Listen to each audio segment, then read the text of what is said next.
4195 to stop there, please. Stop, truck on, stop. New ইয়র্কের স্থানীয় সময় গতকাল রোববার গভীর রাতে লা গুয়ার্ডিয়া বিমানবন্দরে অবতরণের সময় একটি যাত্রীবাহী বিমানের সঙ্গে ফায়ার সার্ভিসের ট্রাকের সংঘর্ষ ঘটে। বার্তা সংস্থা রয়টার্সের প্রতিবেদন থেকে এ তথ্য জানা গেছে। এয়ার কানাডা এক্সপ্রেসের বিমানের সঙ্গে এই সংঘর্ষে 2 পাইলট নিহত হন। আহত হয়েছেন আরও কয়েকজন।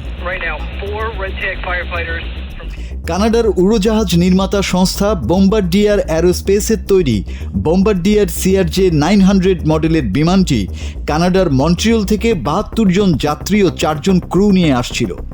নিউ ইয়র্ক ও নিউ জার্সির বন্দর কর্তৃপক্ষের নির্বাহী পরিচালক ক্যাথরিন গার্সিয়া জানান, বিমানটি পরিচালনা করছিল আঞ্চলিক অংশীদার জ্যাজ এভিয়েশন। গার্সিয়া বলেন, আহত 41 জনের মধ্যে 32 জনকে ছেড়ে দেওয়া হয়েছে, তবে 9 জন গুরুতর আঘাত নিয়ে হাসপাতালে রয়েছেন। আহতদের মধ্যে যাত্রী, ক্রু এবং দমকল ট্রাকের 2 কর্মকর্তা ছিলেন। ওই 2 কর্মকর্তাও হাসপাতালে ভর্তি, তবে তাদের আঘাত প্রাণঘাতী নয়।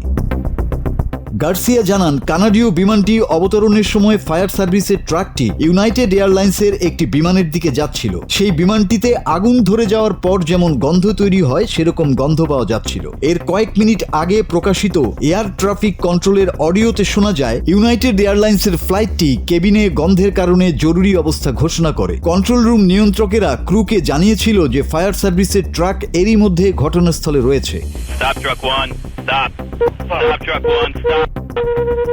পরের বার্তায় দেখা যায়, রানওয়ে 4-এ ট্যাক্সিওয়ে ডেল্টা দিয়ে ট্রাকটিকে পার হওয়ার অনুমতি দেওয়া হয়। সংঘর্ষের ঠিক আগে নিয়ন্ত্রকের কণ্ঠ শোনা যায়, স্টপ, ট্রাক 1 থামুন। ঠিক এই সময় প্রায় ঘন্টায় 39 কিলোমিটার বেগে বিমানটি ট্রাকটিকে আঘাত করে। স্থানীয় সময় রাত 11:37 শেষবারের মতো বিমানের তথ্য রেকর্ড করা হয়। দুর্ঘটনার পর তোলা ছবিতে বিমানের নাকটি তোবড়ানো এবং সামনের অংশ উপরের দিকে উঠে থাকতে দেখা যায়।